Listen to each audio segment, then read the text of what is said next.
Hello, Vande Mataram students. In this video today we are going to start our revision for final exams. Okay, so this is our revision portion and you should have to write in your notebook compulsory for your exam preparation. Today we are going to complete multiple choice questions यानी कि MCQs for whole syllabus. Okay, question 1 multiple choice question. Okay, put your heading in your margin revision, then after question number 1 multiple choice question. Okay, so first question is who had imprisoned Rajshree. Rajshree को किन्होंने कैद किया था, किन्होंने बंदी बनाया था, जो हमने chapter 1 में लर्न किया.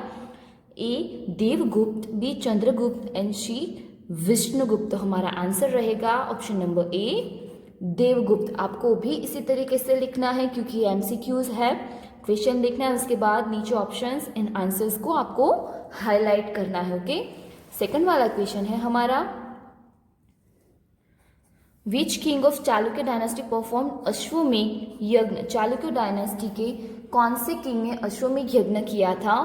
ए मंगलेश, बी पुलकेशी 2 एंड सी पुलकेशी 1. अभी यहाँ पे हमने मंगलेश के बारे में तो चैप्टर में लर्न किया नहीं है, तो हमने पुलकेशी 2 एंड पुलकेशी 1 के बारे में लर्न किया था. तो हमारा आंसर रहेगा पुलकेशी 1. आपको यहाँ पे पुलकेशी के बीच में कंफ्यूज नहीं होना है, पुलकेशी 1 के बारे में आपको आंसर लिखना है. उसके बाद हमारा थर्ड वाला एमसीक्यू है what angle does the earth make with its orbit. Orbit के साथ अर्थ अपना कौन सा एंगल बनाती है. 66.5, 45.5, 23.5. अभी अर्थ के एक्सिस के बारे में पूछा है तो आपको 23.5 लिखना है, लेकिन हमें क्या पूछा है ऑर्बिट यानी कि अपनी कक्षा में, तो वहां पे आंसर रहेगा हमारा 66.5. फोर्थ वाला क्वेश्चन है in which direction does the earth rotate on its axis. Okay, यहाँ पे हमारा क्वेश्चन है on which direction does the earth rotate on its axis. Earth अपनी एक्सिस पे कौन सी डिरेक्शन में घूमती है. A west to east, B east to west, C north to south. Answer रहेगा हमारा वेस्ट टू ईस्ट. इसके बाद नेक्स्ट जो फिफ्थ वाला क्वेश्चन है who revolves economic and social problems. Economic and social problems को कौन सॉल्व करता है. ओके, तो आंसर आएगा the government, be the prime minister और द इकोनॉमिक्स. तो हमारा आंसर रहेगा ए द गवर्नमेंट. राइट, हमारी गवर्नमेंट ही हमारे इकोनॉमिक और सोशल प्रॉब्लम्स को सॉल्व करती है.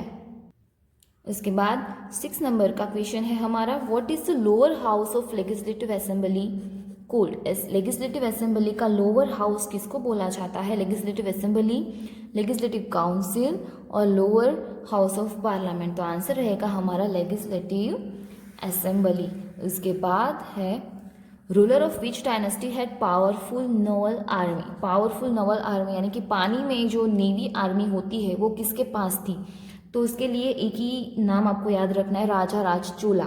ओके, या तो फिर कोई ऐसा पूछे कि कौन से ओशन में उन्होंने अपना नेवी आर्मी क्रिएट किया था, उसको आगे बढ़ाया था, उसका एक ही आंसर आता है जब नेवी आर्मी के बारे में इंसान टाइम में आता है तो चोला. ओके, राजा राज चोला. तो यहाँ पे हमारा ऑप्शन है पल्लव, चोला और पांड्य. तो आंसर आएगा चोला. उनके नाम से चोला लेक भी है जो कि समंदर में है. इसके बाद 1 नंबर का क्वेश्चन है who compose the famous epic Prithviraj Raso. Prithviraj Raso को किसने, जो महाकाव्य है उसको किसने बनाया था. तो आंसर रहेगा हमारा पोएट जयदेव सोमदेव या चंदबर दाई. तो आंसर रहेगा हमारा चंदबर दाई. उसके बाद 9th वाला क्वेश्चन है what was the other name of Chera state. Chera का दूसरा नाम क्या है. यानी कि चेरा एंसाइन टाइम में बोला जाता था, अभी प्रेजेंट में उसको क्या बोला जाता है, केरला, राष्ट्रा या मदुराई. तो आंसर आएगा Kerala. In which direction is the pole star seen. Pole star कौन सी डायरेक्शन में देखा जाता है. ध्रुव का तारा, नॉर्थ, वेस्ट या ईस्ट. आंसर आएगा हमारा नॉर्थ. अभी नेक्स्ट क्वेश्चन है 11th from which city does our standard meridian passed by. हमारा स्टैंडर्ड मेरिडियन कहाँ से पास होता है.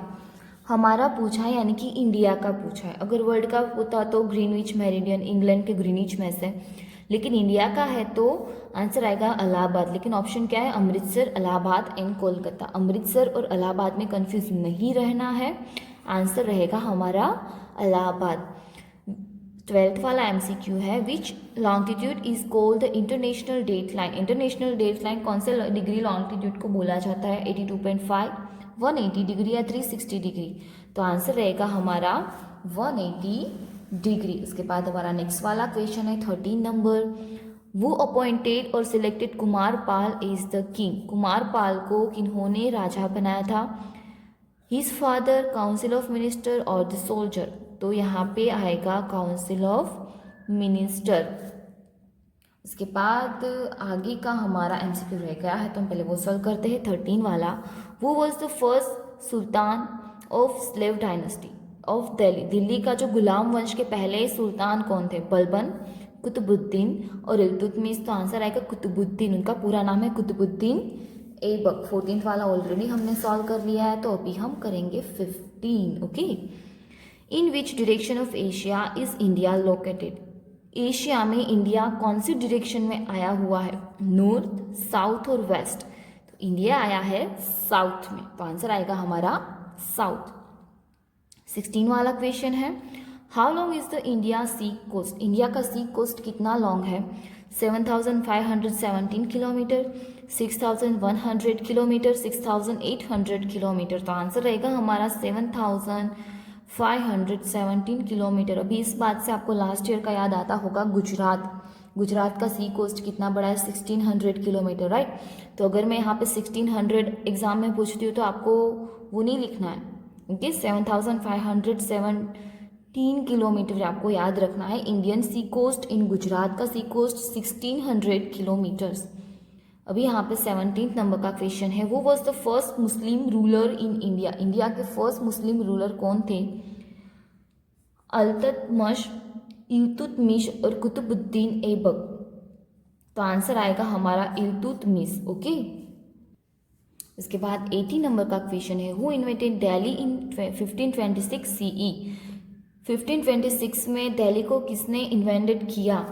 तैमूर, बाबर एंड इब्राहिम लोदी। तो आंसर रहेगा हमारा बाबर। 19 नंबर का क्वेश्चन है यहाँ पे, वो appoints the chief minister of state. State के चीफ मिनिस्टर को कौन अपॉइंट करता है? गवर्नर, प्रेसिडेंट और स्पीकर। तो आंसर रहेगा हमारा गवर्नर। उसके बाद 20 नंबर का क्वेश्चन है, how many states are there in India. India में कितने स्टेट्स है? 26, 27 और 29। तो there are 29 states in our India.